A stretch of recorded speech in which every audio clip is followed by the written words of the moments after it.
On today's episode, we sit down with one of the most humble, grounded, giving, loving, best entrepreneurs that I've ever had the honor to know.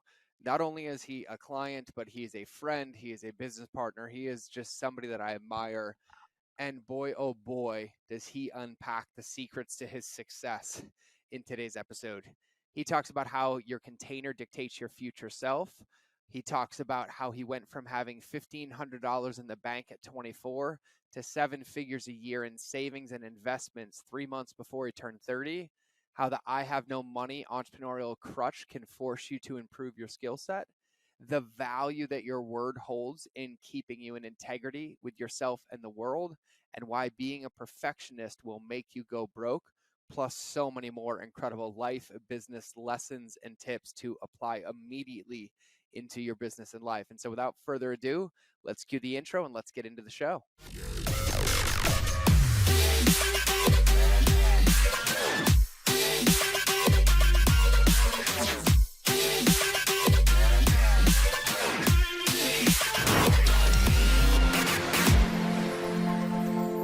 All right, everybody, welcome back to another episode of the Mind of George show.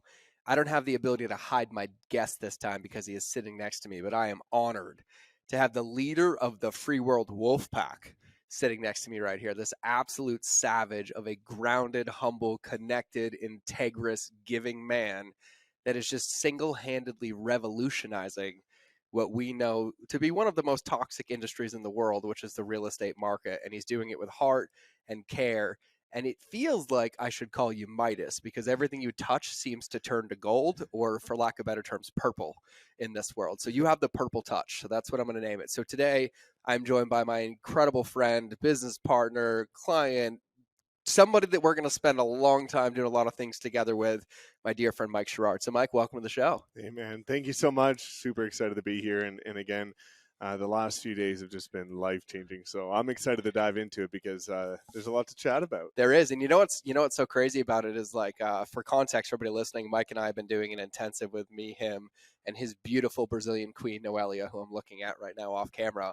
And I've never actually, like, interviewed somebody or even talked to them, like, at the culmination of an intensive. And everyone's like, oh, you got to talk about it. I'm like, I always forget. And so this will be like a first for me. Yeah. So I'm sure it's going to come up in conversation, but we'll let it get there for sure.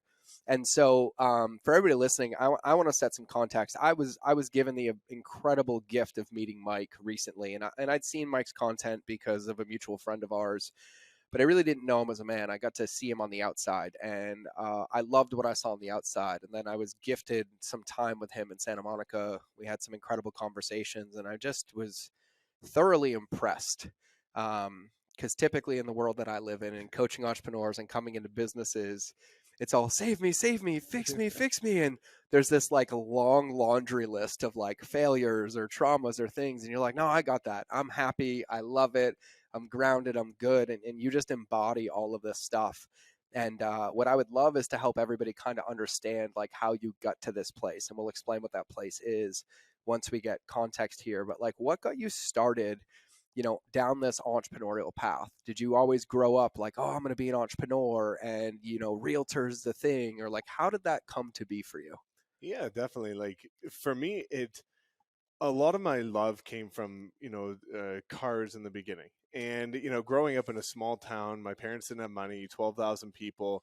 I always knew that I wanted something more. And I remember very vividly as a kid, I was driving in my hometown with my dad, and our 12-year-old beat up Accord. Yep. And I was in DuPont Registry magazine seeing like cars and Lamborghinis, and that's what got me into engineering. But I was like, Dad, one day I want to drive to work in one of these cars. Mm-hmm. And he looked at me, and I have the most supportive parents, but they were like, Mike, like nobody does that. Mm-hmm. And that really resonated with me because I've always been the type of person where when somebody tells me something's not possible, I can't do something, I'm like, okay, Yep. hold my beer, basically. Hold my beer. And but I went through the engineering route because my whole family is engineers, and that's being into cars and watches.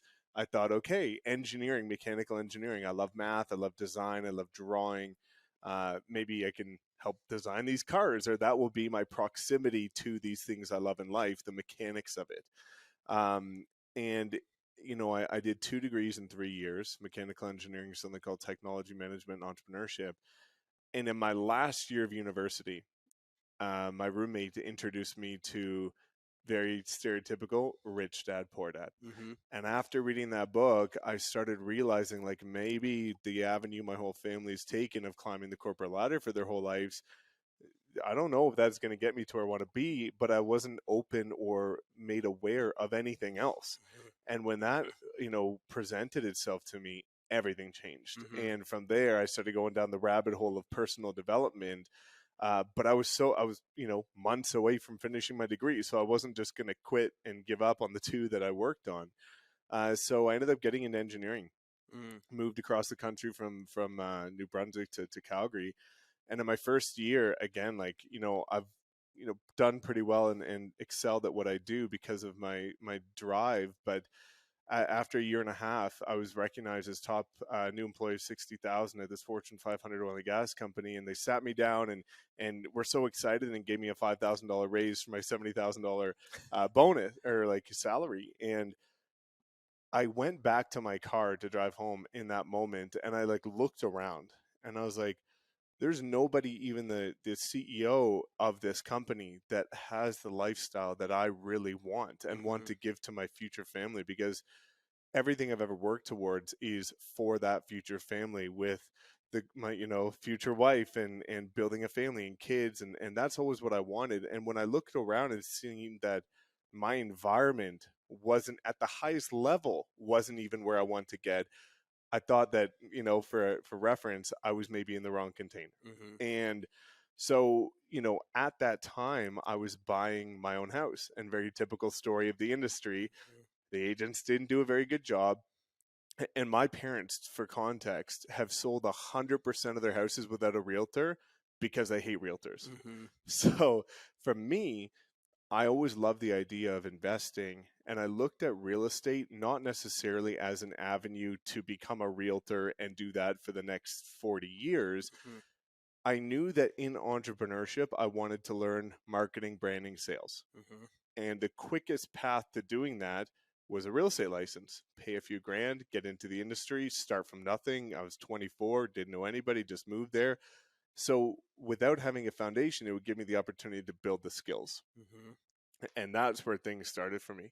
And just to kind of explain what happened after that, it was pretty cool, because again, being an introvert, being bullied in high school, you know always being told that I was never going to do anything, I went out that first night and it was -10, it was snowing, and it was after my engineering job in the dark, and I door knocked an entire street for 3 hours until I couldn't feel my hands or write down addresses anymore. I got two listings at $700,000 each on my first night that I was licensed. And for me, being an introvert that was bullied, going and talking to random people was like, you Mm-hmm. know, but I also knew that there's no turning back. Yeah. So I kind of, when I make a decision, I burn the bridge, I'm all in, and no matter how much discomfort follows, I will do whatever it takes. Mm-hmm. And that's something that I think has carried me through to, where we are today. Yeah, and I have a question on that, but I'm going to save it for a minute because I want you to paint the picture now for kind of like how many years ago was that? That was very early 2017, I'll so say 5 years. five We'll years. call it 5 years. Yeah. And now paint the picture for everybody, kind of the life that we're living now. Yeah, it's fast forward 5 years from now, I've got a real estate organization of 1,450 people. I've made everything on my vision board before 30, come to life, and I think that's even a good conversation. Of when I was 24, getting into real estate, I wrote out before I turned 30, I want to get a Lamborghini. There was no condos where I grew up. It was all small town. I want to live in a penthouse. Mm-hmm. I want to take my family on their dream vacation to Hawaii because my parents had their honeymoon there and haven't been back in, 30 years. And, all of these milestones, I wanted to make 7 figures a year, have 7 figures in investments, 7 figures in savings. And 3 months before I turned 30, I achieved every single thing on that list that I wrote out when I had $1,500 in my bank account at 24. Mm. Um, and it that's a beautiful place where, for me, seeing my family this year in Hawaii and all of the sacrifices I made, many of which they didn't even understand Mm-hmm. until the other side. Very supportive, but now they saw the Mm-hmm. fruits of the labor. So now we're in this beautiful position where I get, to make friends with people like yourself and people that are just all in this ecosystem. And just beyond grateful and humbled to be here. Bro, I feel like I'm the one who benefits by getting to be your friend. I'm just this dude hiding in Montana with pink shoes. And by the way, my new pink Timberlands will be here in about a week. So we'll be rocking pink boots on the podcast. But the honor is all mine. Um, I think there's some very important undertones and undertows to a lot of the stuff you said. And I'm going to challenge one thing because I think it's really easy to deduct what you did to burning the bridges. But I think there's so much depth underneath it that that's just the easiest way to explain it. Mm-hmm. You didn't just burn the bridges. Before the bridges were burnt, you had clarity on what you wanted. You were crystal clear on your commitment to that clarity. You were unattached to the result.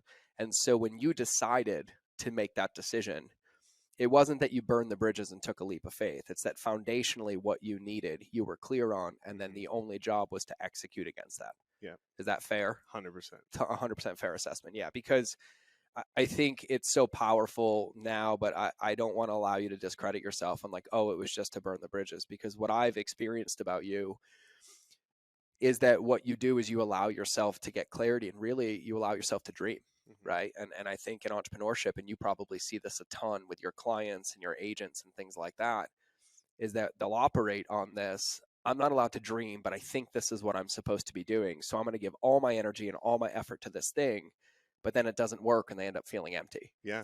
And you are very, very clear on the foresight of like allowing yourself to dream of like what it would look like and what it would feel like and what do I want it to be, and not that like that's what it has to look like. It's that I have an idea Mm-hmm. of what direction I want to head in. So I have something to measure myself against, and then it allows you to advocate the daily reactions that happen, right? We talked a lot about delayed gratification the last couple of days. Yeah. And would you say that like that was one of like the biggest reasons that you succeeded is because you had clarity on where you wanted to go, and you're like, yeah, I might make it in a month, I might make it in 5 months, I might make it in 5 years, but because I know this is where I want to go, Mm-hmm.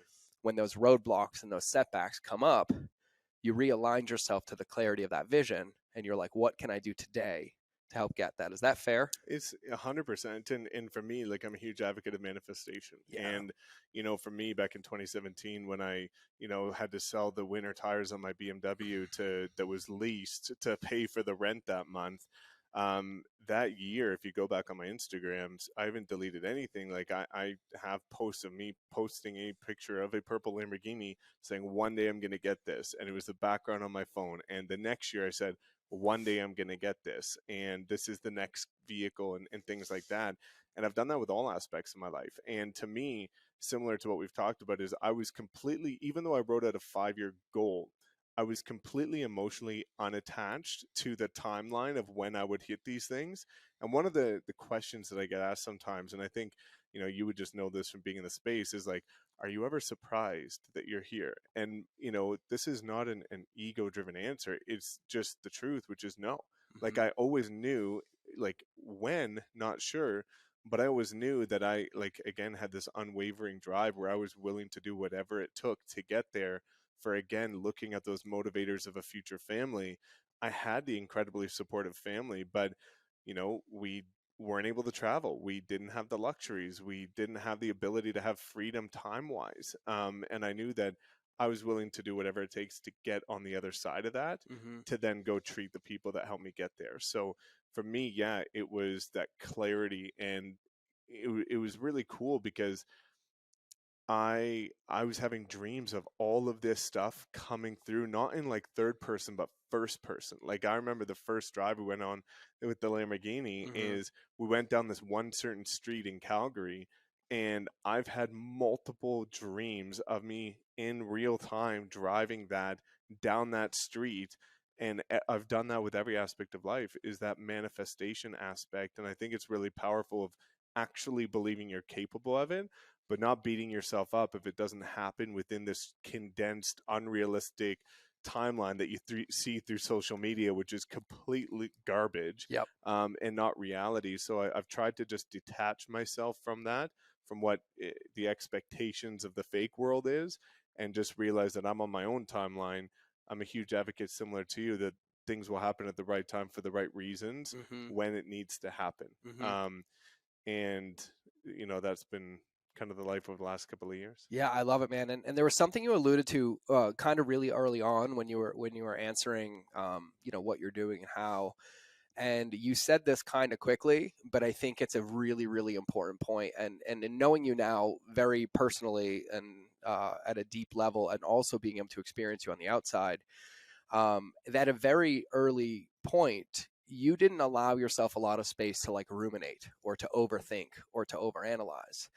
And it sounds like at a very early stage, you understood that the more skills and the more experience that you had, the better off you would be in the future when you needed those. And so it sounds like even at that very early stage, you understood that you needed to invest in yourself. You needed Mm-hmm. to invest in your experiences, and you needed to learn and try these skills, not try to plan the perfect launch, not try to make this thing that like works magically, but you were like, I'm going to put the rubber to the road. Like, Mm-hmm. I'm going to put my shoes on and I'm going to learn this. I'm going to learn sales by going door to door. I'm going to learn branding by talking to people and auditing it. I'm going to learn marketing by putting things out into the world, not trying to overproduce them or over perfect them or over edit them. You're like, no, I want to get it into the world so that I can learn from that. Yeah. Is that a fair assessment? It was a huge aspect. And I think, a lot of people, especially in the entrepreneurial world, using having no money as like a crutch to why they're not where they want to be in the beginning. Mm-hmm. I loved that I had no money because I was forced to go learn skill Me sets too. because, you couldn't buy the courses. You couldn't pay somebody to do it. You had to become it. And now, people like you and I have become, in essence, like a weapon because we know enough to be dangerous about a lot of things. We might not Mm-hmm. be the master of everything, Mm-hmm. but at least we know enough to be dangerous and call things out and have a very solid grasp of how to do things at a high level. Yeah.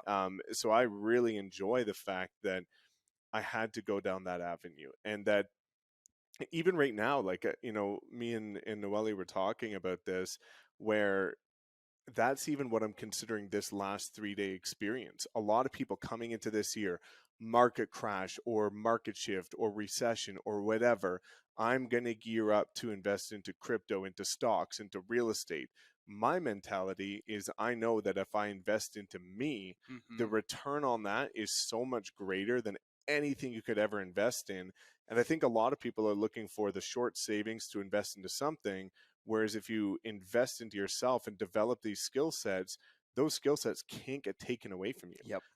The market crashes, you can lose your portfolio. You can't lose the knowledge and your skill sets that you have. So I've been a huge advocate and very bullish on investing into myself. And I think that's what has been a huge contributor to the growth, is that I've gotten to the point where I can always bet on myself. And I've kind of told people this many times. I've always had this mentality when I got into business that I'm either at some point going to be worth $100 million or I'm going to be on the street. Like, there's no in between. Yep. And I've taken that approach. And I think, you and I have talked about this, and I think it's an important concept, is I've gotten very bullish on believing in myself because I always keep the promises to myself that I make. And it doesn't even have to be that big. It's, we Mm-hmm. talked about it. I'm going to start video on Monday. Like, I'm recording Monday. And Mm-hmm. all of these little wins get you to the point mentally where you understand, like, if I take a bullish approach or a calculated risk on something that's a bit more aggressive than most people, I'm very cognizant of the fact that if that doesn't work out, I'll figure it out when it doesn't work out. And a Mm-hmm. lot of people seem to stunt or slow their growth because they're saying, I'm not going to start this until I've got the perfect plan. And you know more than anybody that Mm-hmm. nothing goes perfect. The only way you're going to figure out if it's even going to work is to put it out into the world Yep. and iterate and adjust and pivot over time to get there. And I think that agility has really helped kind of increase the growth.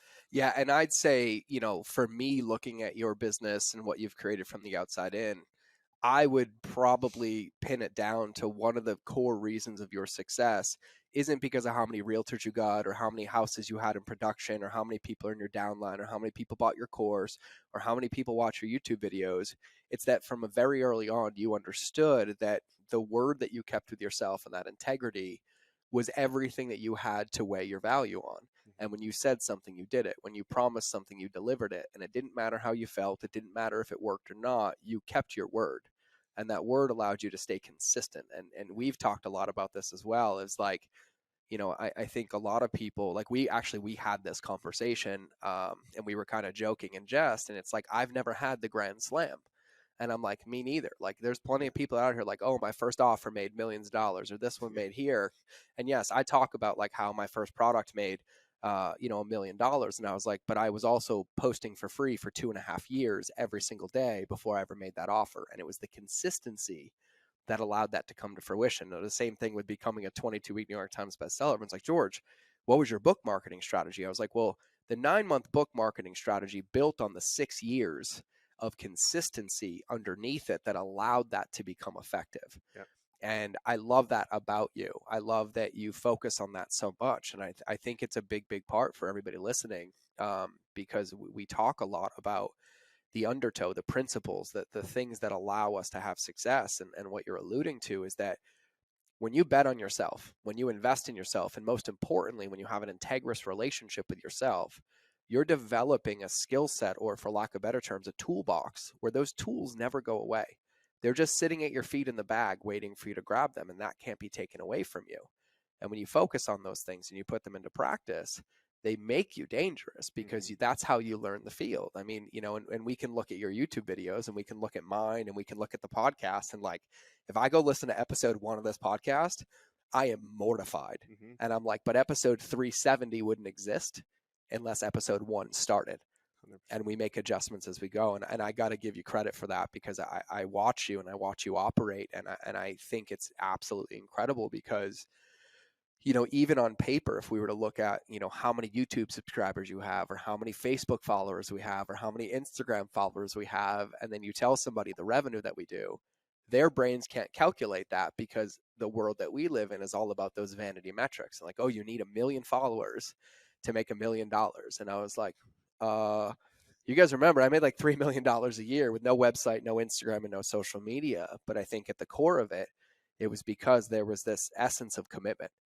And it's like, this is what I said I'm going to do, and I'm going to do this. And even if this isn't the best path for me, it's important to see this through the finish line, so I have a very accurate understanding of what I learned in this and what worked and what didn't work. So the next time I make this decision, I have so much more foresight into what can happen.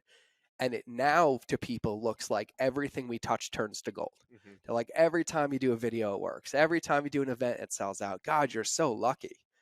And I'm like, do you want me to open up the chronological record of like the 3 almost bankruptcies, the losing $80,000 a month, the losing $700,000 in a month, to closing 3 business? I was like, yeah, I don't have the golden touch. I have a lifetime of experience that helps inform my decisions. And I just got to give you kudos for that, because I absolutely love that. Thank you. That means the world to me. And I think, similar to you, one of the things that I think has really helped is such a relatable journey. Starting with the parents that don't have a lot of money, going to a typical corporate job and not liking it, starting a business with no experience where you didn't know anybody, hitting the singles and not having this overnight success, which doesn't exist, but that major win. And I think that's in these businesses that is all about relationships and connection. People can feel like they know us on a deeper level quite quickly, because we've got such a relatable story that resonates with so many people, right? And I think having that as a foundation allows you to build off it and make those connections, which, if you know how to position it properly, can be wildly profitable. But it starts with things that are completely irrelevant to actual income or making money. Yeah. And that leads me to a thought. I just got my intuition got piqued with a thought, and it connected in my brain, and I want to ask you about it, because like, if I was to go on paper 5 years ago and say, all right, cool, you want to become an entrepreneur, you want to be driving a Lamborghini, you want a photo on your website in front of a purple Lamborghini holding a wolf, right? And you're like, George, what's the fastest way for me to get here? My answer would not be go get your realtor license, right? In one of the most over competitive, oversaturated, disconnected industries that are there. But the reason that you won is because you looked at it from a place of what's missing, what can I gain, and how can I be different? And you went into this industry that, quite frankly, on paper would seem to be not the place to go. It's like trying to get into like, starting another Tony Robbins conference right now, right? Yeah. But you went in and you're like, I'm going to be different. This is how I'm going to be different. And I'm going to compete on depth and not width. And then fast forward 5 years later, multiple 7 figures, 8 figures, and here we are. And so when you went into it, like when you started, is it fair to say that because of your experiences and your parents always selling their homes, that kind of gave you some insight of like how you wanted to do it differently? It definitely did. It was knowing that I wanted to do it differently, but also looking at the fact that, like, when I was studying to become a realtor, I think the huge pivotal moment for me was the fact that when I was working as an engineer, studying to become an agent, I was listening to other people's YouTube videos to learn because I was very cognizant of the fact that the traditional education system, whether it be college, university, or whatever, is not that practical. It's very theoretical. So for me, one of the biggest driving forces was saying, when I'm a huge advocate of consumer behavior and knowing that if I act in a certain way, others likely will as well. Mm-hmm. Looking very unbiasedly at the situation. So for me, when I got into real estate, I started realizing there is an avenue to take the traditional route of looking at where the gaps are and solving things and doing it that way, which many people do. I come in, I do more than every other agent. I love people so much. I go above and beyond. The first thing I actually decided to do, which was a huge game changer, is show it. Showing, not Mm-hmm. just telling. Mm-hmm. And my thought process of somebody that had no money and no experience was, how can I show it? Well, how did I learn it? I looked at free videos. So I said, you know what? I'm a massive introvert. I'm wildly uncomfortable in front of the camera. But if this is how I learned and I'm going to go through this journey, number one, I want to document the journey. So when that overnight success comes in 5, 10 years, there's no questioning it. And I think that was one of the most beautiful aspects of me actually getting that Lamborghini, where I see a lot of people and they'll get something that's nice, whatever that happens to be for them, and there's a lot of jealousy, there's a lot of animosity, there's a lot of um, just negativity around that because it seems materialistic. It seems like, oh, you just got this to show off, to stunt, whatever. But because people followed my journey that I documented, I was flooded with people that were just so overwhelmed with joy for me because I spoke it into the world before I could even afford an oil change on it. Yep. So I think that was one of the big things is, number one, actually showing what I did and putting it out into existence, knowing that, hey, if I went through this journey, there's probably a lot of other people that would relate to me on that as well. And then the next thing, and you and I kind of dove into this, is I tried it all in the beginning and then I spoke it into the world and I got organic feedback from what did people like. Mm-hmm. So for me, one of the driving principles that I think has really helped is I never speak about anything I haven't done myself at the highest level. So as a realtor with no money, I door knocked, I cold called, I went to networking events, I hosted free networking events, I ran Facebook ads, I posted daily on Instagram, I put out YouTube videos. And since I did all that, I then decided to go to YouTube and say, if you're a new realtor and you want to know how to door knock, here's how I did it. Oh, I got all these leads from this Facebook ad. If you want to know how to do it, here's how I did it. And I put out a couple videos about everything. And then I got feedback, and everybody was like, oh my God, back in 2017, I want to learn how to generate leads on Facebook. I want to learn how to attract clients and build my brand on Instagram. So I took that, dialed back the door knocking and cold calling and networking events and said, you want that? Great, I'll give you more. Mm-hmm. And the more I wanted to give, the more I had to learn. So the more I implemented and tried and tested with my own money and iterated so that I could teach people at a greater depth. And then people started saying, do you have a program? And that's where it all stemmed from, is just doing things myself, understanding that if I'm doing it in this wildly saturated industry, there's probably a whole heck of a lot of others that want to do it, putting it out there and then getting honest, transparent feedback and giving them more based on passion, impact, and wanting this message to get out there to more people. And I think importantly is everything that you shared was completely aligned Mm-hmm.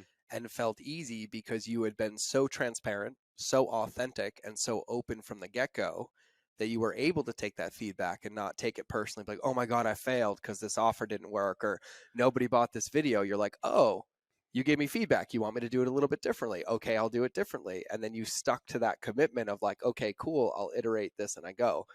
And the answer you just shared probably has 10 principal moments of teaching underneath it. And there's no way we're going to unpack all of them in this podcast. But something you said really resonated with me. And this isn't something I teach. This isn't something that I recommend, but you and I are so alike is that, when I became an entrepreneur, it was an accident, right? Like I was a Marine for 13 years and I started food blogging to heal my own bulimia. And then all of a sudden the Marine Corps is like, we're done with you. And I'm like, well, all I have is a food blog. Okay, cool. But at the time I was poor, right? Like I was selling things, I was flipping stuff online, I was doing side work, and I didn't have the money to invest in courses. Like my education, like I basically got a doctorate to become the world's best marketer from YouTube, Mm-hmm. right? Or books or things that I picked up, but I didn't even have time to read them because the more time I spent reading them, the less time I was actually building anything. And so it kind of forced me into this ecosystem of like, what's the one thing you need to learn today? And I would learn it. And then I'm like, okay, cool. Let me go practice it 100 times and Mm-hmm. 100 times. And what I have found, and I would love to hear your thoughts on this, a lot of people acknowledge me for how confident I am when I say things, when I'm like, Mike, this is going to crush your customer journey and this is boom. And I was reflecting on this a couple of weeks ago and I realized that I have this like unwavering confidence because I have tried and done so many things Mm-hmm. that it even changes the way I think about promoting or selling or going.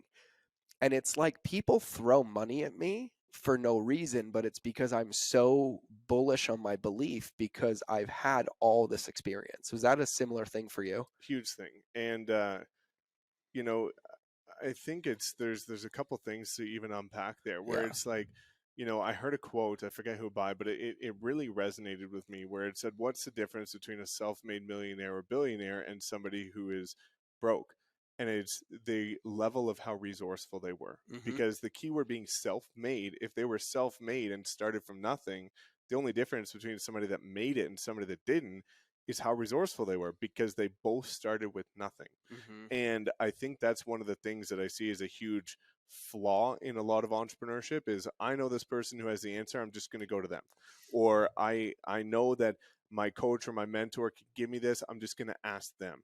And I think developing this habitual approach to being resourceful and knowing that you can Google or YouTube a lot of the answers you're looking for, that allows you to gain that confidence because you are finding the answers, you are being resourceful, and that's what instills that confidence in you that hey, you'll figure it out. Like my mom always gives me a hard time about this because, and even Noelia, like, you know she asks what's the plan or what are we doing, like even coming down here, when are we meeting him, for how long, what are the dates, what's going on? And I was like, I don't know, we'll figure it out. Like it'll work out because you know that you will find the resources to figure out what you need to do. Yep. And I think that was a huge thing. Yeah. But I love that whole concept.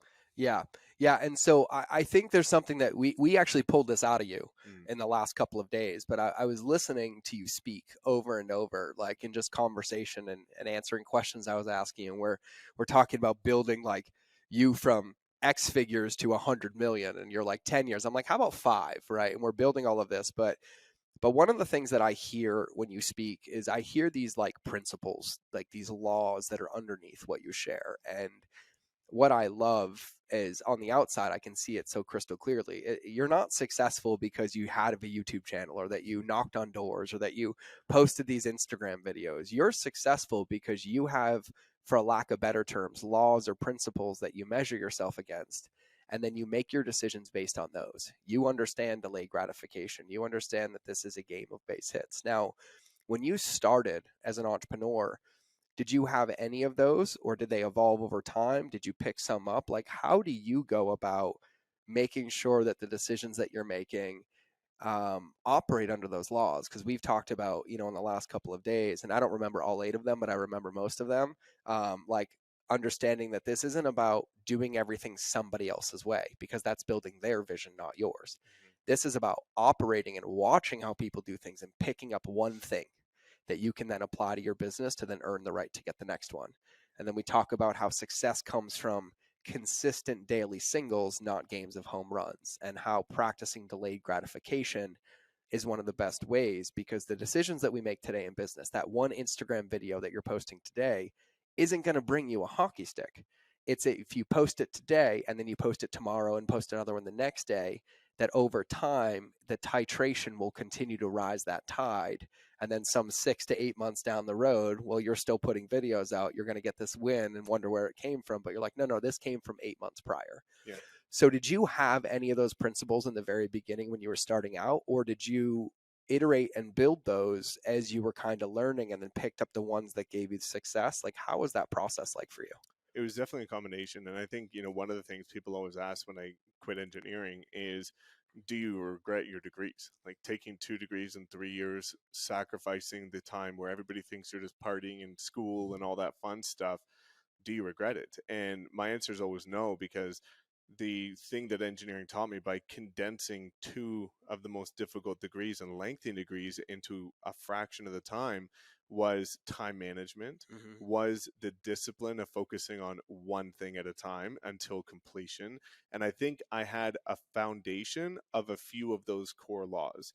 And then as I started to get into entrepreneurship and business and trying new things, a lot of it was kind of unraveled as you went based on what you were doing at that time. Like, to give context to that, for example, unattachment is a huge one for me. And that came when I started realizing, well, now I'm a solopreneur, if you will. I need to market. Well, the way that everybody else was marketing was looking at what everybody else was doing and just slapping your face on it and saying, well, there's my ad, or there's my marketing campaign. And from me, I started taking this approach where I thought, what if I take off my realtor, my Mike Sherard hat, and say, if I was a member of the general public and this Facebook ad landed in front of me, would I click on it? Would I input my information because there's actually value that I want? Would I go so far as to give them my information? Would I even answer a call from this person? And when I started thinking from that lens, in that one approach of creating a Facebook ad that then I spent $40 over 2 days and it yielded a $40,000 commission of 8 deals in 2 days, that mindset completely shifted everything. And when I thought about it that way, it became a principle of mine. But that didn't happen until about 6 months into my real estate journey. So I think it's one of those things that you will start to learn more about yourself, and you'll start to learn more about how to approach business based on your own unique journey as you go through. And I think, it's a crutch, and you and I even talked about this, is a lot of people will then hear somebody talking about core values, or they'll now hear my 8 laws, and they're not going to take action until they write theirs down. Like, that's not the approach. The approach is, this is an iterative process that you will find out over time as you grow. Same with your brand, same with your message, same with your niche, right? You hear this all the time in entrepreneurship, find your niche or do this. Well, you might not know it from day one. Yep. Go try a bunch of stuff, figure it out over time. And once you latch onto it, like, I think a great example is Louis, who you're going to meet, is, he didn't know his niche for 2 years. And once he found that, like, his life changed over the last few months. But that was 2 years of just trying to figure things out. So you don't have to have it all figured out. And I think that's a really important message to those getting started, is that it won't look perfect. You won't have it figured out. So don't force it to be that way. Like, and you even alluded to it earlier with video. Like, my first video was trash, but to even get that video out, like, I was not even looking at the camera. There's a metronome going in the background, didn't know how to use the audio. It took me 6 months of recording myself using a GoPro on my kitchen counter for 30 minutes a day to even get that first video out. I thought that video was pretty damn great in the beginning. I look back a year after, how did I even put that out? Right? Like, that's atrocious. And then a year later, how did I put those videos? And I think one of the biggest mistakes people make, and I will know somebody's going to fail in business if they say this one thing, is, I'm a perfectionist. If you're a perfectionist, you're also broke. Yep. Because the only way to work towards perfection is iterative action over an extensive, elongated period of time. But they're looking to do that from day one, which is humanly impossible. So I think that notion of just getting started, taking action, understanding that delayed gratification aspect, that what you're looking to achieve is on the other side of a marathon. 1,000%. I love Les Brown says this. He said, practice doesn't make perfect, practice makes progress. Mm-hmm. And practice is the way that you win this game. And it's a huge, huge way to think about it, because I was in a lot of those similar situations, right? And it was the moment that and I got to, Gary, I got to give you credit. We've had our differences at a few meals, but I'll give you credit in this one. You know, we talk about like putting in the work and learning the game and really, really like investing in what we want to be doing. And a lot of the times for me, I struggled because I was like, oh, it's going to look a certain way or it's going to be a certain way. And all I was doing is really getting in the way of my own learning. Right. And I forgot Gary's quote a second ago. I'll remember in like 5 minutes and I'll tell everybody what it was supposed to be. But this concept of like, you know, when you think about it, is like every day we're all given the same amount of time. And this is just my belief that I feel like sharing right now. We're all given the same amount of time. No matter which way you slice it, no matter how much money you have, you are not adding any more than 24 hours in a day, right? You take sleep off the counter because all the best entrepreneurs, the ones that are most successful, sleep, because sleep is where your brain develops. It's where you take care of your body. It's where you invest in yourself. So that leaves me with 16 hours. Then you add your priorities on top of it, and you add your family and your kids to not literally sacrifice moments and memories under the guise of I'm quote unquote doing this for my family. You know, those hard lessons when I was like, oh yeah, I have to go to work instead of going to blank with my son. If I ask my 5-year-old and I say, hey bud, do you want daddy to go to work so that you can have an extra comma in your bank account 20 years from now, or do you want me to go to this thing? He's always going to choose that thing. And so when I really boil it down, on my average day, I have 6-ish hours, 6-ish hours to myself. My workouts are done, my family buckets are done. And yet some of the most successful people I know do it in 2 to 3 hours a day. And it's not that they have any more time. It's that they're intentional. They've learned from experience and they think about the resources that are around them and how they're going to use them. But I have also found similarities in every single one of my successful friends. And yes, I don't give myself enough credit. I'm all aware. I can hear it in my own language patterns right now, and it's bothering me. I'm also very, very successful because I protect the progress and I protect those steps every single day. And there's plenty of days I wake up and I'm like, I'm going to run an ultra marathon today. But there's also plenty of days I wake up and I'm like, the thought of even taking one step feels impossible. But it's in those days that I take those steps that over a course of span of time, those steps add up into this result that, you know, quote unquote, happened overnight. But really it was this commitment to progress. It was this commitment to progress over and over. But I want to pull out something you said a minute ago, because we were talking about that Facebook ad, right? You're like, oh, I started the Facebook ad. What do I want people to see? I want it to be different. I invested $40 and I had $40,000 of commission. And everyone listening to that, it's like, oh, great. Yeah, your first time. I know that wasn't your first ad.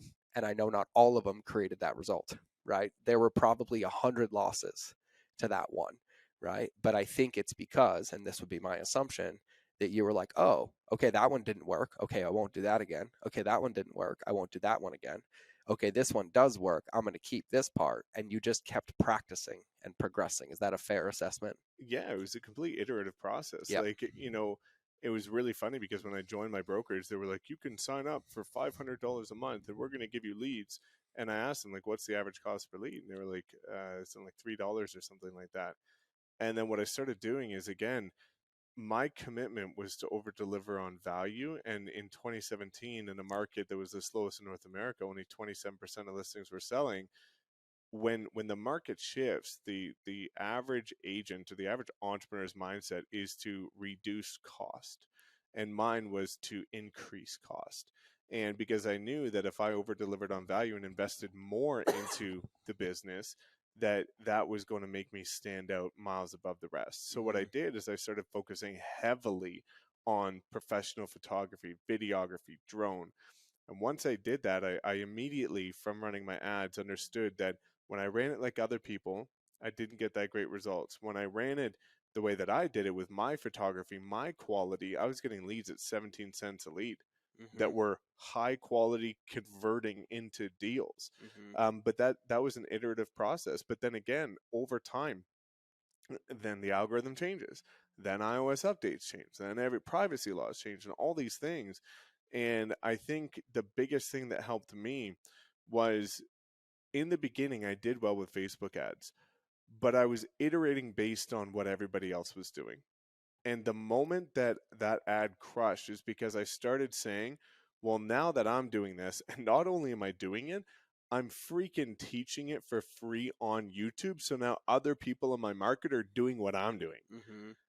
But the one thing that they can't take from me is my perspective and the way that I do things uniquely. So when I started saying, okay, this is a little bit different, but now let's shift over here and start looking at things, you know, with an attachment and thinking completely differently from a consumer's perspective. Anybody can copy my ad, but they can't copy my frame of reference and my thought process towards others. Mm-hmm. And when I started approaching marketing in a way that nobody could take it from me because they can't see what's in my head, that's when I started winning the game. Yep. Yep. And I want to ask you about marketing. I just remembered the quote. So Gary said this. God, I probably heard him say this 6 years ago. We were at an event together, and he said this line, and I haven't forgotten it since. And he said, "If you're romantic about how you do business, you'll go out of business." Mm-hmm. And there's so much truth to that statement, and I've taken that and I've looked across the way, because most of my struggles as an entrepreneur, most of the ones where, like, for example, like my first digital product made $1 million, but then I never kept selling it. I went and made a new offer. It wasn't because the offer wasn't good. It's like, I thought the moment it worked, it was just going to work forever. Mm-hmm. I thought the moment it converted, it was going to convert forever. And I thought the moment the email worked, it was going to work forever. And the moment I had the title for the offer, it was going to work forever. And I lived in that bubble for probably 5 years. And my wife used to make fun of me so much. And now that you know my wife, and by the way, just for the record, my wife and Mike's future wife just happened to be separated at birth in two separate countries. So it's been a very surreal experience for me watching them work. And then I'm like, I see a look and I'm like, I feel that, man. That's like my wife is looking at me. I don't want to get Noelle upset over here. But she used to make fun of me, and she's like, you're the only person I know who can launch 6 separate 6-figure businesses in 1 year and then get bored with them and start another one, Yeah. because I just assumed that when it worked, Mm-hmm. the moment it stopped working, it was never going to work again. And I had to start over because I thought and had this trauma wound of, like, I only have to figure it out once, and somehow there's a finish line. And truth be told, now in the seat that I sit in with the experience I have, I was like, oh, oh yeah, this race never ends. It's my willingness to play it every day Yeah. that's the difference between me having success and not success. And I think that was a pretty big lesson for me. Well, and it even just opens up a thought that I speak on a lot and is really near and dear to my heart because of the application and utility of it. Is I always tell people one of the reasons why, and I use realtors as a reference because it's the space I'm in, but Yep. it applies to all entrepreneurship, which is that most people stop learning when they had to stop learning, which is if you finish in high school, they stopped learning at high school. The better way to phrase that is most people stop learning new things when the repercussions for not is immediate. Mm-hmm. So a lot of people finish university, finish college, finish high school, get into real estate, for example, and they say, well, I'm good at this, so I'm just going to do it that way forever. And the problem is the repercussions aren't immediate. They're delayed 6, 12 months from now when you're broke. Yep. But because you don't feel that immediate dissatisfaction and repercussion, like if you don't learn a new skill in high school, university, or college, you get a big fat F and you have to go redo it until you learn it. Yep. There's no other way. Yep.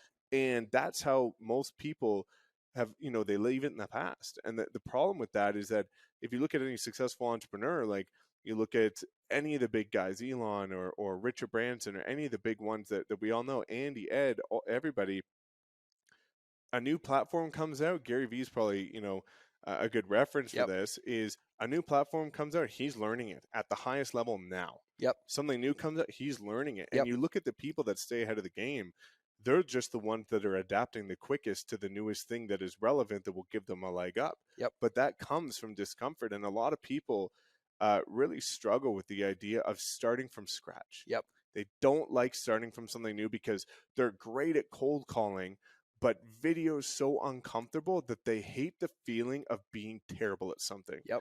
And that stunts a lot of people's growth, and it Yep. makes them irrelevant really quickly in an age where things are changing so quickly. And the ones that I've always been a huge, believer of this, is that the ones that win in business are not the ones with the most experience, the biggest bank account, or the most connections. It's the ones that are the most willing to adapt. Yeah.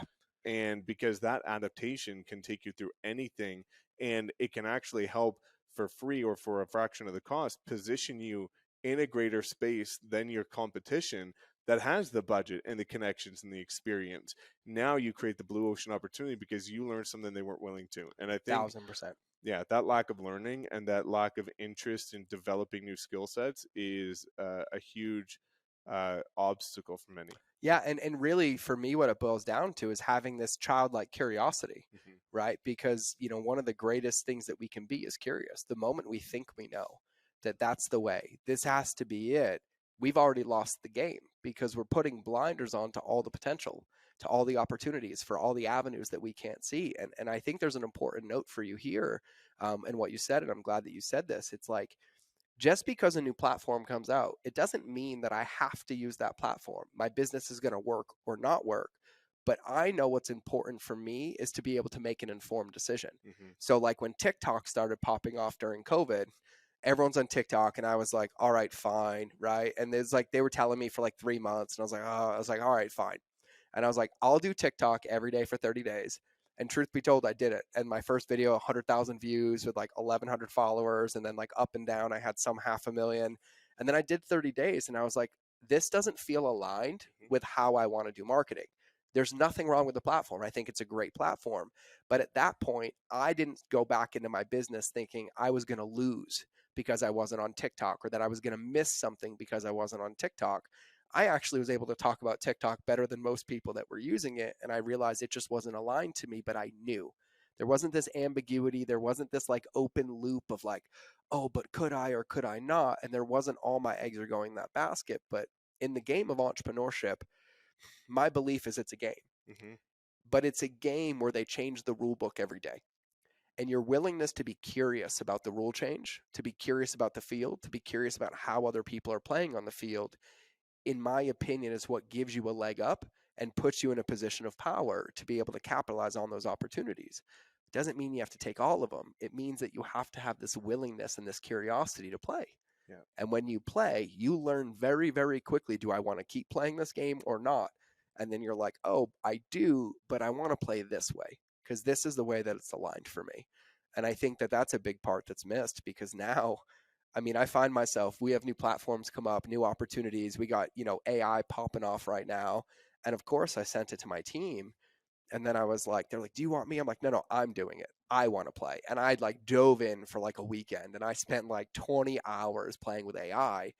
And I was like, oh, yeah, this has some serious potential to benefit a lot of people. And it's actually crazy because it made me a better leader to my team because I'm like, hey, I've been playing with it. Don't worry about figuring it out. I think here's how we should use it. So get comfortable there and then you go play and let me know Hmm. what you find. Yeah. Right. And it just creates all these opportunities and avenues that we wouldn't have known about if we weren't willing to get in and dance. But now I can have an intelligent conversation about AI, about ChatGPT, about how it's going to affect business because I'm speaking from an experience. And I think that that's a big, big principle for people. 100%. And I think, one of the things that's also important to take away from that, like you say, is, it kind of goes back to that principle of knowing enough to be dangerous. Yep. Is you actually gave it a shot. You didn't just give it a shot once, but you consistently did it for a contained window of time, Yep. to the point where now not only can you make an informed decision, but you are now knowing enough about the platform to be dangerous so that you can make calculated decisions going forward for you or your clients or your team. And I think, a lot of people will take, like, I see this all the time with funnels, is Mm-hmm. people won't even want to learn it. They want to outsource it. They get charged 15K for one funnel. And then they don't even know enough to call out that, hey, not only did that only should have cost $500 or $1,000, but you can't even point out where it went wrong because you don't know anything about it. Yep. And I think, also a really important thing to kind of pull from what you said is looking at the intangibles slash tangibles that you can take from experiences of being curious. Like, Yep. one of the things similar to me, I'm not a huge activist or advocate on TikTok. I rarely use it, but the skill of now becoming efficient with short form content has allowed me to apply that in other ways. Yep. Not just saying, okay, I can use short form content for Instagram Reels and YouTube Shorts. I think the most important lesson I learned from short form content, which stemmed from TikTok, a platform I barely even use, is being forced to learn how to take a somewhat complex kind of situation and condense it into very easy to understand layman's terms for the average person. Mm-hmm. Being somebody that's so kind of deep down the rabbit hole of long form content, I have time to give context and elaborate on different situations. Mm-hmm. I really struggled with being able to condense that principle into sub 30 seconds, still get the point across to the average person that doesn't have the context. Yep. That has now helped me with my ability to convert when I'm talking to agents, when I'm talking to clients, when I'm doing anything, because now I can get a complex principle out in a fraction of the time and have it hit and sink deep with them. And that all stemmed from a short form platform that I barely even use, Yep. that I know enough to be dangerous of, but that intangible progress you make that you can make tangible through different application is really powerful. Yeah, man. And it goes back to what we were saying earlier, right? It becomes an invaluable tool in your toolbox. Mm-hmm. And it doesn't mean you have to use it every day. It doesn't mean you ever have to use it again, but it means that if it ever is called upon, you're not out looking for it. You look down, you reach into your toolbox, and you're like, here, because we both joke about videos, right? Because like I've been doing videos since 2010, 2011 is when I did like my first video on the internet, and it was hard, right? Like it was hard. I was like using like a flip phone back then to record videos, and that feels really old right now.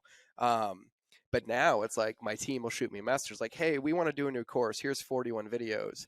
And in a matter of 3 hours, I can record an entire course. And that is a skill set that I will have for the rest of my life that I've invested in. I think for everybody listening, I can't say this enough. And I'm sure Mike would echo my statement here.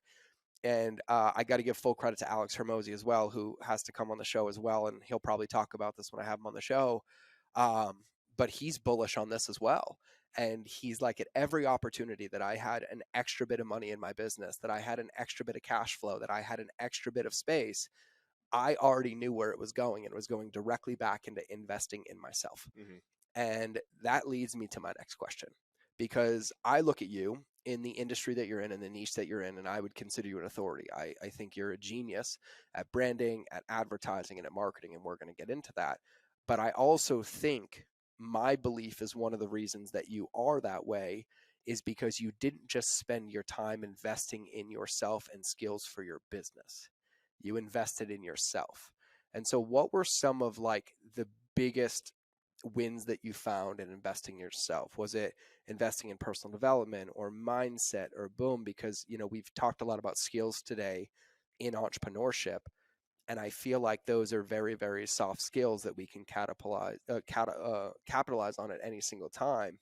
But I also know the level of investment that you took on yourself Mm-hmm. that gave you hard skills that lasted forever, that actually changed the way you were able to utilize and see those soft skills. So, like, what are some giant important areas, whether this is what you help your wolf pack with or your clients with or realtors, like where do you think the most critical areas that entrepreneurs can invest in themselves, knowing that their investment now is going to pay off 5 years from now, 10 years from now? Like, what are some of those for you? Yeah, biggest one, very easy, is mindset. Yeah. Because, and I talk about this on stage all the time, is the reason why any entrepreneur fails or realtors in my space is not because they don't have the ability to succeed, is that they mentally can't push through the difficult times. Mm-hmm. If, you know, you can go learn all of the other skills, marketing, branding, advertising, that can come. But if you don't have the grit and fortitude and mental toughness to actually push through the ups and downs that are inevitable in this journey, you are going to quit. Mm-hmm. And I think that's a problem with a lot of people, is that they're not even protecting up here. All they're doing, and they're not protecting their mind. What they're doing is just learning for the next, looking for the next shiny penny. What's the next thing that is hot right now that will get me to where I want to be tomorrow? How can I, shorten the learning curve, or how can I just have an overnight success and go straight to what works? But all of those things are irrelevant if you don't have the mindset to get through the situations that you're up against. Mm-hmm. And I think one of the things that I'm very prideful of is that w- I constantly see, especially in my space, and this is very consistent across the board of all industries, but in real estate, all the people that I see getting coached get coached from the same coaches in real estate. And they wonder why they don't have a unique brand, why they don't stand out, why they look the same, because they're all playing to the same tune, getting taught by the same people. And from day one, I've honestly never had a coach in real estate. Mm-hmm. Every single coach or mentor or program that I bought was external to the industry, because I found that real estate being a very archaic space and very old school, if I brought something from the outside world, if I learned something from Gary or Andy or Ed or you, uh, from these experiences, or Alex, like when I bring that to the industry, it's now innovative. It's different. It's unique, and people haven't seen it because they're all playing in this container of the same stuff. I'm out here looking for what's working in the industries that are 2 years ahead of us right now. Mm-hmm.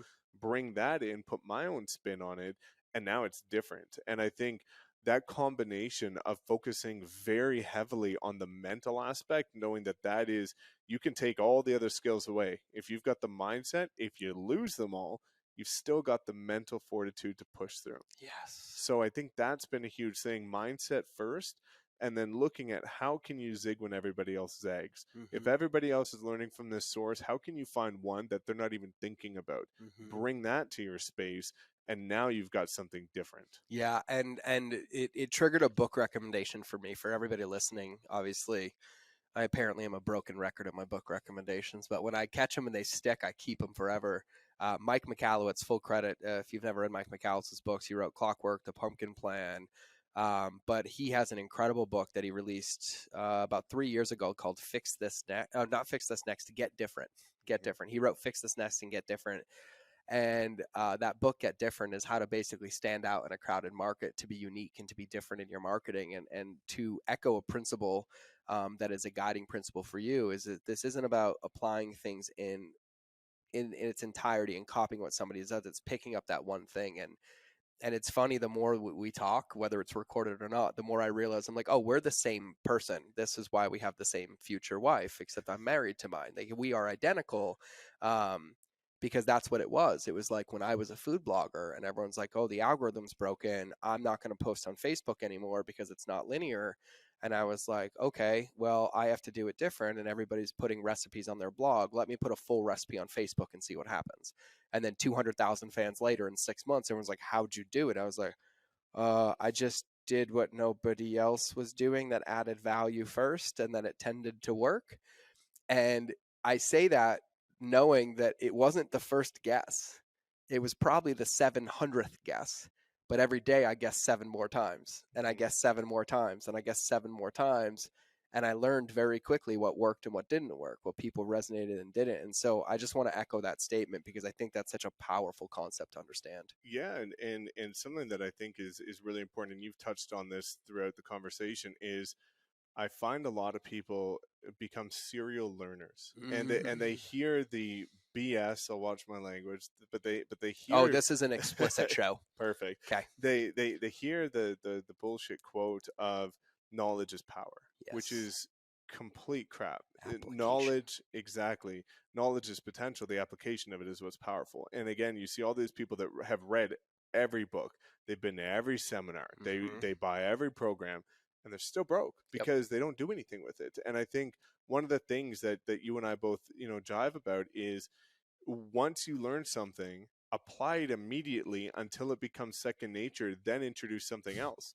And that application of the things that you learn are what turn you into a weapon in business. Yep. And all too many people are looking at the consumption, not the implementation. And instead of becoming a serial learner, you become a serial implementer, to the point where you can now become a practitioner of what you're actually doing.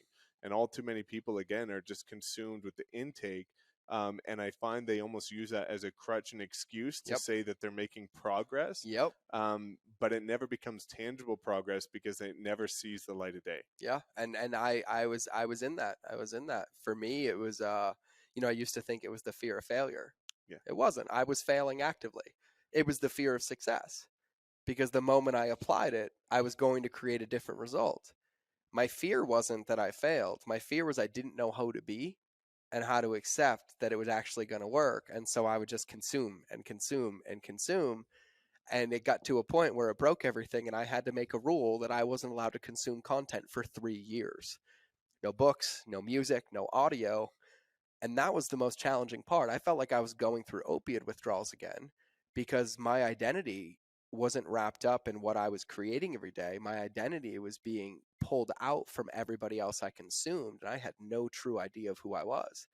And I remember that first 6 months, like I'd be like, what do I do? Like, and I would sit at my desk, and eventually I started to realize if I can't consume, there's only one thing I can do, and it's create. Mm-hmm. And it took me a long time to break that habit. And I think it's important that entrepreneurs understand this, is that we live in a world where attention is the number one traded commodity. But if somebody else is demanding your attention is not directed at your vision. Mm-hmm. And the only way to direct it towards your vision is to consume intentionally, but then to immediately implement that and focus on those base hits.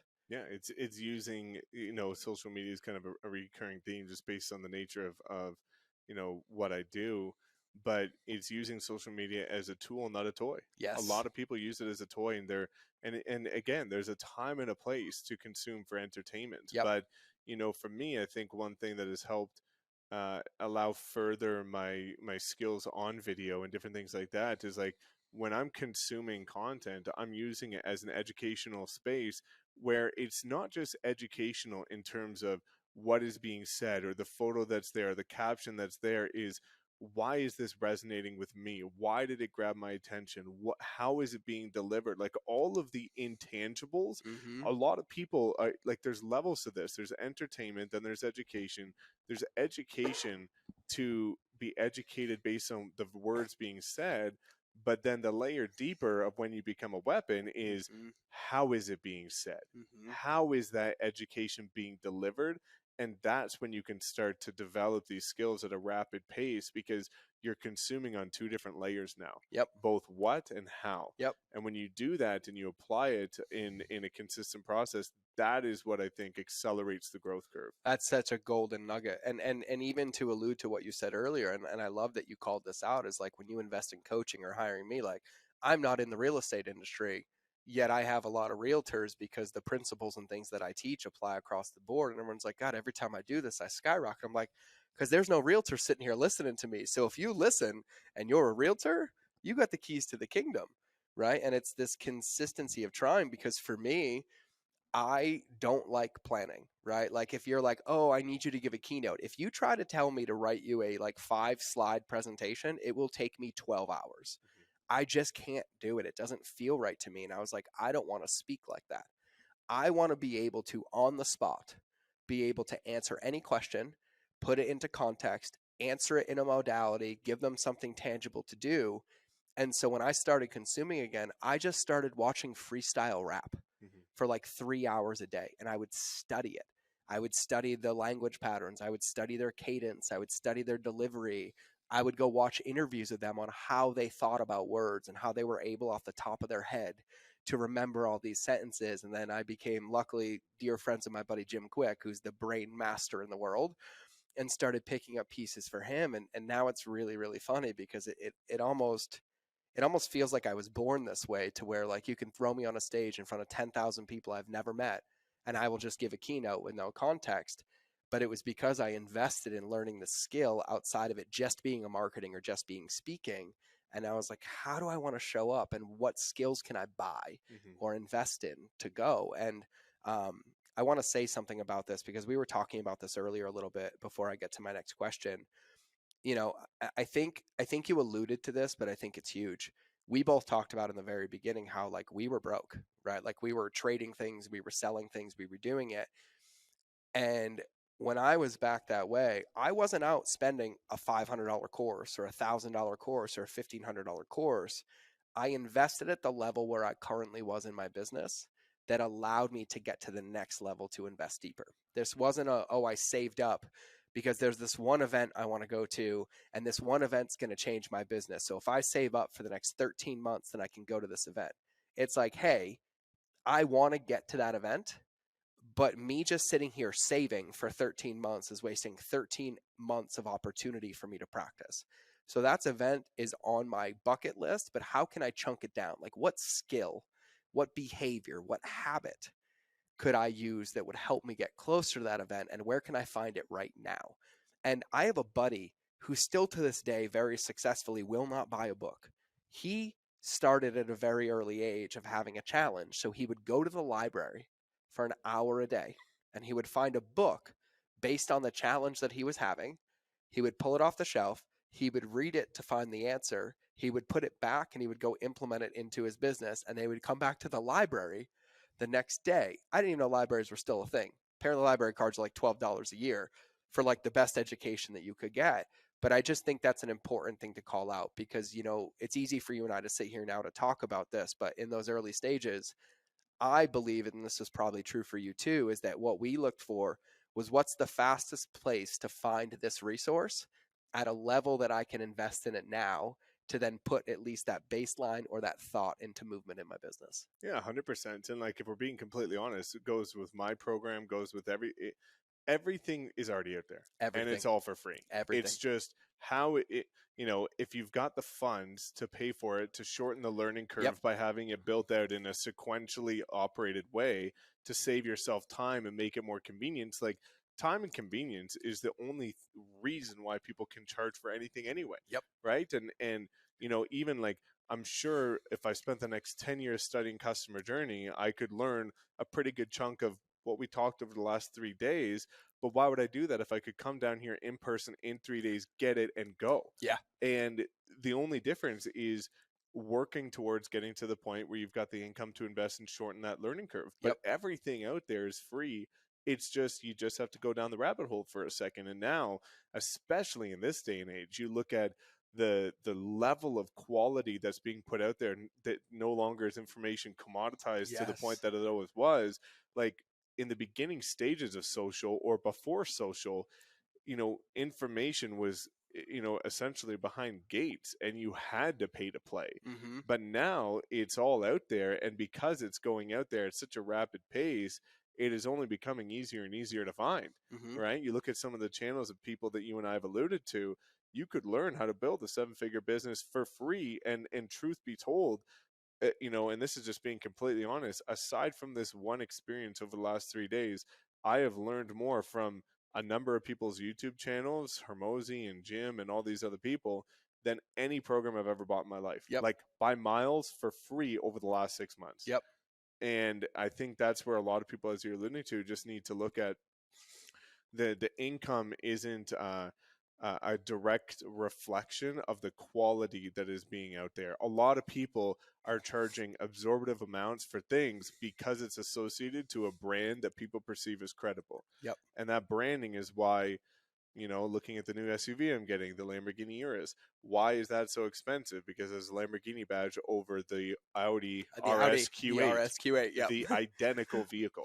I know. Right? And it's all packaging, it's all branding, right? Same thing. So I think it's one of these things that in the beginning, you just need to look at, you know, being more resourceful because you don't have the luxury to spend to shorten that learning curve. But I think that's a beautiful thing, because now going through the fire for a little bit, you learn the intangible grit and fortitude and the speed of which you can consume that, again, will make you a weapon in different ways down the road. 1,000%. 1,000%. Dude, I like, this was early on in marketing for me. You know, when I started, and I don't think I've actually ever talked about this anywhere publicly, so for my audience, this will be the first time, but like when I make an offer, when I make a lead magnet, like I shared this with you, right? I would go buy everybody's courses that were offering what I offered, that I wanted to give away for free as a lead magnet. I'd spend $2,000 on this course and $3,000 on this course, and I would look at them, and I didn't care what their content was. I was looking at like, how much value are you providing here? And I would go spend $10,000 on courses to then make a lead magnet for free. And when I would go market it, it would be like I was trying to like convince somebody to like jump to their death just to give me their email, because I wasn't charging money for it. They're like, there's no way this can be valuable. And in the early stages, like a couple hundred people go through it and they do go make $1 million and $2 million, they swear by it. But people are like, there's no way, I'm not even going to join in. And I was like, stop making this difficult. Like, just be willing to find it, but most importantly, put it into practice, right? Like, I don't think there's a more powerful takeaway when it comes to content that we've talked about today than really is knowledge is potential. Application is what creates the results. And it's a huge, huge part. And so I want to ask this question. I don't ask many people this question, but I'm just so innately curious because of how well you do with branding and marketing and advertising in what you create. How do you define marketing? For me, marketing is, and again, we've kind of gone back and forth with Yeah. marketing, advertising, and branding. But to me, I consider marketing free content. Okay. And I think marketing is defined, and again, there's multiple ways to kind of approach marketing, advertising, and branding, kind of the three Yeah. pillars that we've dove into.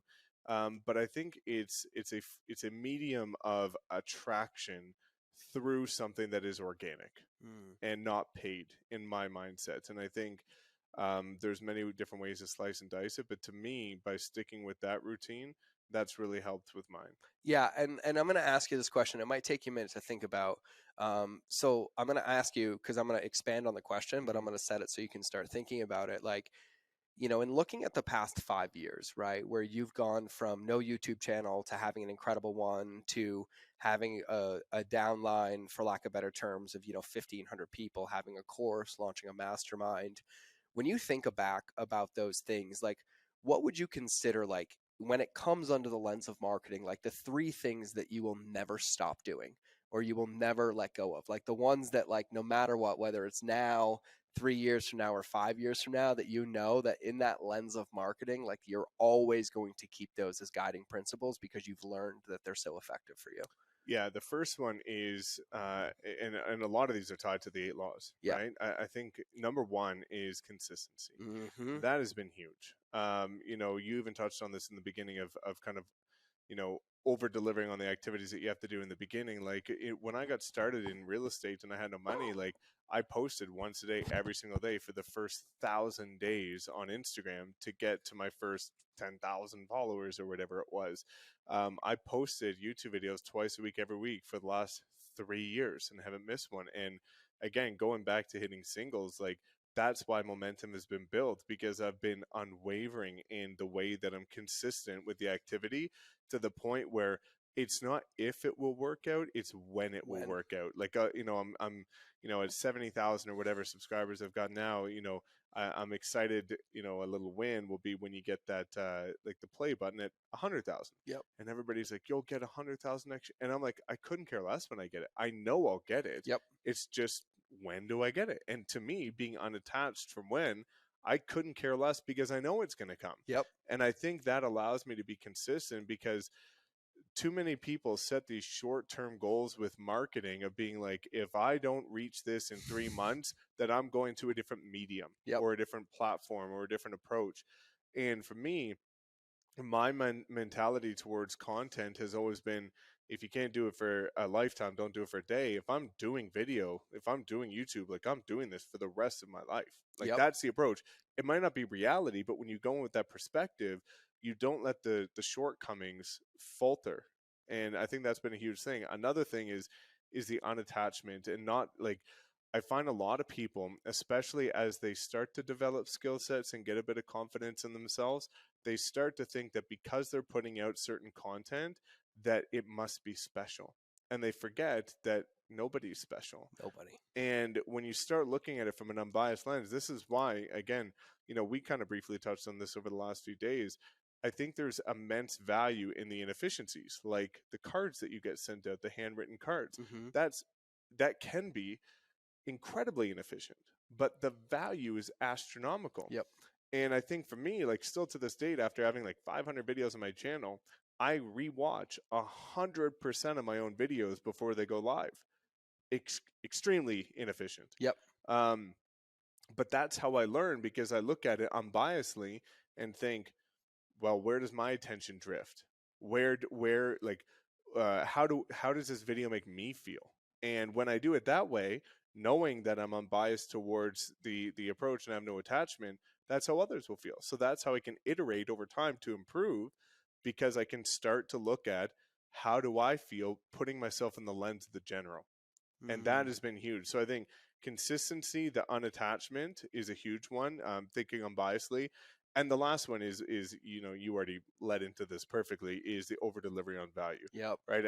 I you know you're mindful of how you say things like this, but I got all excited when somebody at the mastermind we were at was kind of rocked a little bit when I said that I will do the same as you. Like, I will go buy people's programs that are in my space, look at it, Yep. and make my program just a shit ton better Yep. for a fraction of the price. And then the person, the mastermind was like, well, what if that was me? And I'm like, well, that's your problem right there, is that is you. Yep. And there's sharks in the water. And if you're bleeding, we know what's going to happen. Yep. And the ones that over deliver on value, and I think that's the goal through content. Hormozi's done this better than anybody. Is he has over delivered so astronomically, well, compared to everybody else, that there's no, like, it's, everyone's like, how did he grow so quick? How did he come out of nowhere? Well, do you look at what he's saying? Yep. Right? Like, that's the thing, is the ones that win are the ones that are able to go that extra mile, to the point where you're always worried about somebody copying you. Well, if you're giving away what they're scared to give away so that they charge for it, you will always win. Yep. And then the cool part is I'm a huge advocate of, if you feel like you're giving too much away, it's a red flag that you're not giving away enough. Yep. And by living by that principle, it will always keep you ahead of the competition, because people have this perspective of, well, what if I give it all away? And the thing is you can give all of the information away. The packaging of it and the branding and the accountability that comes from the paid aspect of it is what will forever remain. Yep. So I think people have it incorrect, but certainly the three principles of marketing, just to kind of close that loop, would be the consistency, the unattachment and unbiased approach, and the over delivery of value. Yeah, I love it, and I think a very important call out is the undertone of, you have this belief of it's not a matter of if, it's a matter of when. Mm-hmm. And that level of commitment is what really, really leads to success. And to tie this all the way back to an hour plus ago, when I struggled with that, when I was having struggle with commitment, when I was having struggle with base hits, it was simply because I wasn't clear on who I wanted to become, what I wanted my vision to look like. So I didn't have a frame of measure to know that that unwavering commitment was actually getting me close to my goals, because I was not acting from a place of who do I want to be? I was acting from a place of who do I not want to be? Mm-hmm. And that never led me to a positive result. And so I love that, because like the same thing for me, like when we made the decision to come back on social, my team's like, well, we're going to get 10,000. I'm like, I don't give a fuck. And they're like, well, how are you going to know I'm doing my job? I'm like, that you post something of free, of value every day, and one person benefits. And he's like, that's it. I'm like, yep, you'll never get fired. You'll never get a demotion. You'll only get a raise if you do that. If it happens to get 10,000, great. If it gets 100,000, great. If it gets 1,000,000, great. I don't care, because in my opinion, it's the wrong unit of measure. 100%, and that's like a perfect thing where you've seen it at a far greater lens than I have. But we both know many people that have more followers than dollars in their bank account. Yep. And if that is the situation for you, you are on the wrong end of the stick. 1,000%. That's something that, again, so many people in the space that we're in have become just enthralled with the vanity metrics, to the point where that is their barometer and measure for success, is the followers and the subscribers and the comments and this. But for me, like, I just take a very practical approach to it, and a very literal approach, which is, how does this turn into income? Yep. Like, what does my bank account look like? Because I would much rather have 1,000 followers and have $50 million in the bank than 5 million followers and be broke. Yep. Which we know many people are. We and do. I think as people are going through it, that delayed gratification is something that always pulls hard, is understanding that if you continuously do the right things and you over deliver on value, and you're consistent with it for relentless periods of time, the income, the impact, and the influence will all follow. 1,000%. And I couldn't put a bow on that one any better. But before I forget this question, because I was going to do this earlier and I just remembered, I want you to give a minute to let everybody understand, like, kind of like what you do, like currently, how you help people, because like I think you're a master, and I know you have a proclivity for realtors, but I have gotten astronomical value out of watching your YouTube videos. Yet I'm not a realtor because I'm listening to the how and the what and the principles. But for everybody listening, can you give everybody kind of an overview of like what you do now, how you help people, and where the best place people can find you is? Yeah, definitely. Like the synopsis of it, and I'm glad that you even just said that, which is that, even though all the content on my channel is entirely tailored towards realtors, the application of it and the utility of it in any industry is the same. Yep. You just replace realtor with plumber, or whatever Yep. industry you're in. But for me now, I've got a couple of things on the go, all, and we can probably just briefly touch on this, all in the same niche, Yep. which is, number one is the Wolfpack, which is my organization at EXP Realty. We're one of the fastest, if not, I think now the fastest growing group in the history of the company. Again, the overnight success thing, and not to go off on a tangent, but I became, within my first 2 years, without recruiting anybody, the number one recruiter globally at the fastest growing brokerage in history. Well, people say, how did you do that? Well, it's because of the 3 years of free content that I put out that you guys weren't, that when I joined an opportunity that allowed me to leverage that, it blew up, Yep. right? It was a foundation. So to get back on track, EXP Realty, with my revenue share organization, where I help realtors essentially, again, kind of go against the grain of how can you now over deliver on value, take a better approach to marketing, branding, and become essentially a modern agent, not a secret agent. Yep. Then, just based on my own experience, I have the Social Agent Academy, which is, again, just my social media training program for realtors, where I saw this gap in the industry where people were charging $1,000 for Facebook ads and $1,000 for Instagram and $1,000 for YouTube, and all these people. And back when I first launched the academy, I said, well, what I'm going to do is just take every platform and charge $397, and I did, and it blew up, Mm-hmm. because I over delivered on value. And so I've built that, and then high converting content, so personal branding for realtors, all things that are of my experience: production, marketing, advertising, branding are the three pillars of the businesses that I run. Um, but I think, a lesson that I learned that I think is important, that kind of goes into what I now do, is when I was launching the Social Agent Academy, when I was launching high converting content, I was going to do high converting content for all entrepreneurs. And we started it that way because my mindset was, what I'm saying, what I'm doing can be applied to everybody. But I only had authority in real estate. So when we approached it and said, hey, anybody, come one, come all, come use this branding agency, well, we got people, but we couldn't create a streamlined process. I didn't have the educate. I had to go spend time learning about their business. And one of, my friends, Gerard Adams, like, he said, Mike, do in real estate. Like, that's where you're known. That's your expertise. Stay in one lane. Like, build your brand around what you're known for. And the second we made the switch to just do everything specific to real estate, it went from $200,000 the first year to $1.2 million the second year. No Wow. change. And I think that's something that I've learned, is that a lot of people get distracted because they understand that the skill sets they have can be applied to everything and everyone. Mm-hmm. And as soon as they start saying, well, because I'm good at marketing, advertising, and branding, I can go do this over here, I can go do that, and these people will crush it, and this offer would kill it. As soon as they start taking it away from their zone of genius, they dilute that drastically. So for me, yeah, I could coach people, or I could train people that are car dealer owners, or that are in the financial services industry all day long.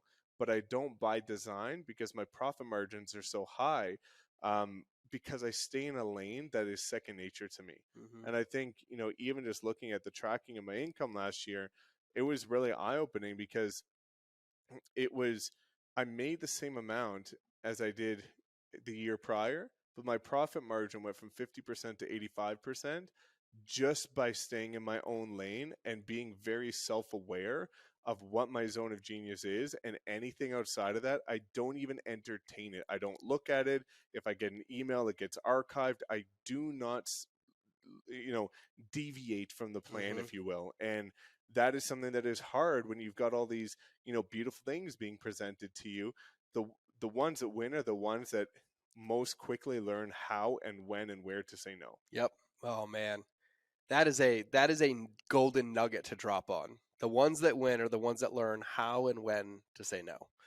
God, this thing is loaded with nuggets. So I wanna land the plane there, but I do want to ask because I've never had somebody in the office after an intensive. So for context for everybody, Mike's a client and a dear friend, and he's been out here with Noelia, and we've spent the last 3 days basically designing, for lack of better terms, world domination, in my opinion. But I would love to hear from you. Like, what has it been like? Like, what was it like before? How do you feel after? Like, what are some takeaways or things that you're excited about? Like, I'm just selfishly, innately curious. Yeah, I think I think one of the coolest parts, and Noelle and I were talking about this, is that you are the embodiment of what you do in every aspect of life. Like, let's talk about the fact that you're recognized for customer journey. So yes, did we completely overhaul every aspect of my business and basically take what I had envisioned but had no idea of how to actually put it into context? That was mind blowing. Mm-hmm. But that's also what you're known for. What I was incredibly impressed by is that that trickles into every aspect of your life. Like when, we go for, we show up on the first day, customer journey, and there's this beautiful package of gifts there that make us feel special, welcome, and it's all tailored towards things that we care about. Okay, that's the introduction, that's the acknowledgement phase. And then we go for dinner at a spot that you offer to take us to based on where we wanted, what we were craving, and you already found a way to weasel your card into there before me, and I'm usually the master of that.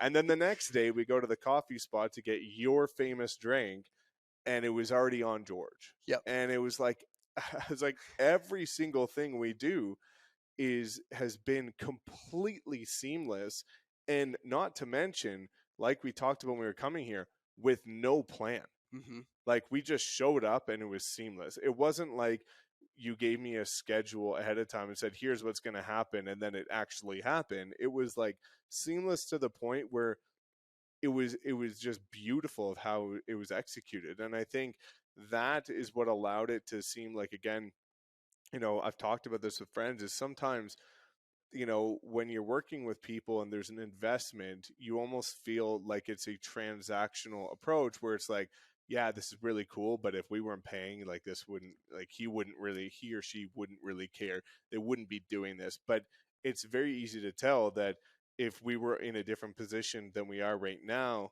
that this would still be the experience. Yep. And I think that's been amazing. This has been the most life changing aspect for me, because I think, again, going back to the number one reason why entrepreneurs win or fail and what you should be investing in is the mindset aspect of it. Mm-hmm. And I think the fact that we talked not just about the mindset towards and its application towards business, but also towards health, wealth, love, happiness, and all the different pillars of life, it was a very holistic approach that will trickle into business inevitably Mm-hmm. over time. So yeah, absolutely life changing. Thanks, man. I was a little uncomfortable listening to that. Not because I'm insecure. I've just never asked on a recording, and I'm not the one that asks all the time, but I should ask more. That filled my bucket, man. The only thing we forgot is where people can find you. And I'd say, based on what we've covered, and since this podcast won't drop for a couple of weeks, we're going to go with the website. Yeah. So fair assessment, MikeSherard.com. Best place. Can you spell it for everybody? Definitely. Mike, SHERRARD.com. .com. And here's my glowing recommendation for everybody listening and watching, per se, in our little background studio. So I love doing this in person. I'm so glad we did this. I could do this for like 7 hours in person. It's so much easier. But like everything, and in my opinion, like one of Mike's big principles that I love so much is he's a master at extracting the one thing. He's a master of going into the room or going to this mastermind or finding this coach or picking up this book and not trying to apply it to perfection and copy the playbook, but looking at it and say, where are there holes in mine and what's the one thing I can pick up? And for everybody listening or watching this, I highly recommend you give yourself some time to watch some of Mike's videos. Watch his videos on YouTube, but also watch how they build upon each other and watch how he speaks, because he is speaking to realtors, and there's plenty of realtors that listen to the show. but it applies to you whether you own a physical products brand, whether you own an information marketing company, whether you're a consultant, a speaker, a marketer, or a realtor, a plumber, a general contractor. It doesn't matter. Just based on the conversation on this podcast alone, it should be able to change the lens in which you go view that content. And I would say that Mike, in my opinion, is a glowing example of what this looks like in an embodiment level. And to know that you can go from, $200,000 a year to close to 8 figures in 5 years because of your steadfast commitment to your principles and your beliefs. I think everybody watching this would be doing yourself a disservice if you didn't at least take the time to stalk him just a little bit. Like just a little bit. Like you have my permission to be like a stage 9 clinger from that wedding movie with Vince Vaughn and Owen Wilson. What was it? Wedding Crashers? Wedding Crashers. I'll find you. You have my permission because I'm bullish on looking at how people are operating, especially the ones that are operating on a solid foundation with a solid integrity, and picking up the ways that you can find that for your life and you can find that for your business. So take this as my glowing recommendation. Go to MikeSherard.com, check out his YouTube, and I'm going to open this loop officially because you should probably keep your eyes peeled because Mike and I are most likely, oh no, guaranteed to be doing stuff together, whether it's courses or videos or events. And there's some magic that's going to be coming out. And so get indoctrinated, get in, go pick up the nuggets, and let Mike know too, because I'm sure he'd love to hear from you. I would, and I think the best way to pull this full circle is, again, going back to the one thing, is that if you're always just searching for one thing to extract from anything, regardless of the investment you made into it, you will never be disappointed. Never. And whether you're listening to George's podcast, you download a lead magnet, you buy one of his programs, if you get one thing from that, that is a win. Yep. If you get more, like and we talked about this on the drive down here, this is a substantial investment for most people. But if I got one thing from this, then I won. Yep. I got 100 things from it, but that's the cherry on top and the icing on the cake. I wasn't expecting that. Yep. And if you're not expecting that, then you're always going to be surprised, impressed, and excited about the experience. And I think that's the one thing, for lack of a better term, that I urge people to think about as you're listening to George's content going forward is just pick and write down one thing that you learn from each episode. Because for those that struggle with content like I did in the beginning, guess what that one thing turns into? Your Instagram reel, your TikTok, and your YouTube short for that day. Yep. I love it, man. I love it. That's going to advocate the last question I was going to ask you because you just answered it anyways. So, dude, thank you for being here. This was an absolute honor. We have a live studio audience, which makes me happy. I feel like I'm over here on my best behavior because my wife 2.0 is sitting in the back of the room. I didn't even swear as much as I normally do, and she doesn't even mind. And neither does my wife. And I'm like, she's watching me. Oh, yeah. And I don't have the ability to turn the cameras around on Noelle sitting in the anti-gravity chair, but it's been fun. But I appreciate all the laughs, all the smiles, the beautiful meals. We're about to pack up and go to a Montana rodeo for tonight. So we're in that full customer experience in Montana, giving you the full thing. So I appreciate you being here. So for everybody listening, for everybody watching, thank you so much for tuning into another episode of the Mind of George show. As always, if this is your first episode, you know right now whether I'm your slice of crazy or not. If I am, I'd recommend diving into a couple more shows. And if I am not, I love you. I will still be here when you come back, and I will welcome you with open arms. But either way, this wraps another episode. So we will either see you in the next episode, or you will hear me in your earballs. Remember that relationships beat algorithms, especially the one with yourself. And now let's cue that sexy outro of mine.